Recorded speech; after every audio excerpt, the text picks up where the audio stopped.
Hi everyone, welcome to our channel కన్సిమర్చలు. ఈరోజు మన వీడియోలో ఆవపెట్టిన మామిడికాయ పులిహోర చూపిస్తున్నానండి. చాలా రుచిగా ఉంటుంది, చాలా సింపుల్గా చేసుకోవచ్చు. మనకి చింతపండు పులిహోర ఎంత రుచిగా ఉంటుందో ఇది కూడా అంతే బాగుంటుంది. చాలా సింపుల్గా తక్కువ టైంలో చేసుకోవచ్చండి. అస్సలు టైం పట్టదు. పండగలప్పుడు దేవునికి నైవేద్యంగా పెట్టడానికి బాగుంటుంది. ఎప్పుడు తినాలి అనిపిస్తే అప్పటికప్పుడు సింపుల్గా చేసుకోవచ్చు. మామిడికాయ పులిహోరకి ముందుగా అన్నాన్ని ఇలా పొడి పొడిగా ఉడికించుకోవాలి. మనం అన్నం ఉడికించుకునే దాన్ని బట్టే పులిహోర ఉంటుందండి. ముద్ద అయిందనుకోండి అస్సలు బాగుండదు. అన్నం ఉడికించేటప్పుడు నూనె కానీ ఏమీ వేయాల్సిన అవసరం ఉండదు. అలాగే నేను అన్నం విడిగా వార్చాను. మీకు వార్చడం అలవాటు ఉంటే అలా అయినా వండొచ్చు, లేదా కుక్కర్లో అయినా వండుకోవచ్చు.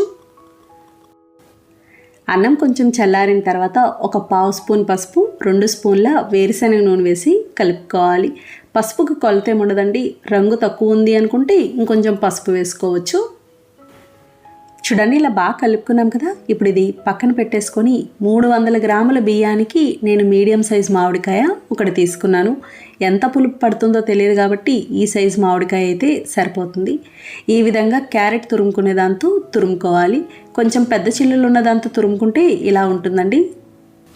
ఇప్పుడు ఆవపొడి కూడా మిక్సీ పట్టుకుందాం. చిన్న మిక్సీ జార్లో పావు స్పూన్ ఆవాలు, ఒక ఎండుమిరపకాయ వేసి మెత్తగా మిక్సీ పట్టుకోవాలి. మీ దగ్గర రోలు ఉంటే రోట్లో అయినా దంచుకోవచ్చు. చూడండి, ఇలా మిక్సీ పట్టుకున్నాం కదా, ఇలా ఉంటే సరిపోతుంది. ఆవపిండి తయారైంది. ఇప్పుడు పోపు పెట్టుకుందాం. స్టవ్ ఆన్ చేసి ప్యాన్ పెట్టి నూనె వేసుకోవాలి. పులిహోర ఏదైనా సరే వేరుశనగ నూనె అయితే బాగుంటుంది. అలాగే నూనె కూడా కొంచెం ఎక్కువే పడుతుంది. నూనె వేడయ్యాక 2 స్పూన్ల వేరుశనగ గుళ్ళు వేసి మీడియం ఫ్లేమ్లో వేయించుకోవాలి. వేరుశనగ గుళ్ళు వేగడానికి కొంచెం టైం పడుతుందండి. ఇవి ఇలా వేగిన తర్వాత మిగతా పోపు గింజలు వేసుకుంటే అన్నీ సమానంగా వేగుతాయి. ఇప్పుడు ఇందులో 1 స్పూన్ శనగపప్పు, 1 స్పూన్ మినప్పప్పు, 1/2 స్పూన్ జీలకర్ర, 1/2 స్పూన్ ఆవాలు, 2 స్పూన్ల జీడిపప్పు వేసి వేయించుకోవాలి. పులిహోర ఏదైనా సరే కొంచెం పోపు ఎక్కువ ఉంటే బాగుంటుంది.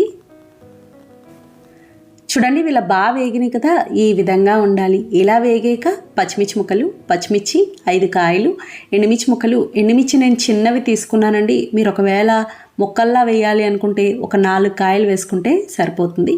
పావు స్పూన్ ఇంగువ, కొద్దిగా కరివేపాకు వేసి వేయించుకోవాలి. ఇంగువ అయితే ఖచ్చితంగా వేసుకోవాలి. చాలా చాలా బాగుంటుంది. చూడండి, ఇది ఇలా బాగా వేగింది. మనకి ఎప్పుడైనా సరే పోపు రంగు ఇలా ఉంటే బాగుంటుంది. స్టవ్ ఆఫ్ చేసుకోవాలి. ఇప్పుడు పులిహోర కలుపుకుందాం. మనం ముందుగానే అన్నంలో పసుపు, నూనె వేసి కలుపుకున్నాం కదండి. అందులోని మామిడికాయ తురుము, తగినంత ఉప్పు వేసి కలుపుకోవాలి. మామిడికాయ తురుము అంతా ఒకేసారి వేసుకోకూడదు. ముందు సగం వేసుకొని కొంచెం పక్కన పెట్టుకోండి. అంతగా పులుపు తక్కువ ఉంది అనుకుంటే తర్వాత చూసి కలుపుకోవచ్చు. వెంటనే కలపకపోయినా కూడా పర్వాలేదు. మరీ పుల్లగా ఉన్నా కూడా తినలేం కాబట్టి. ఇలా బాగా కలుపుకున్నాక మనం ముందుగా పెట్టుకున్న పోపంతా వేసి కలుపుకోవాలి. అలాగే మేము మామిడికాయ తురుము వేయించమండి పచ్చిదే వేసి కలుపుతాము.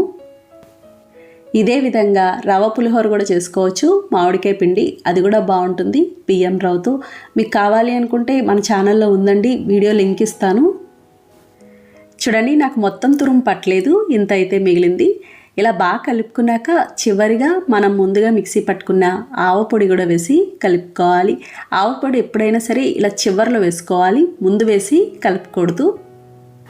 ఆవపిండి వేయడం వల్ల చాలా స్పెషల్ టేస్ట్ వచ్చినట్టు ఉంటుందండి. చాలా బాగుంటుంది. చింతపండు పులిహోరకి వేస్తాం కదా, అలాగే దీనికి కూడా వేసుకుంటే బాగుంటుంది. ఇంతేనండి, మామిడికాయ పులిహోర తయారైంది. చాలా చాలా బాగుంటుంది.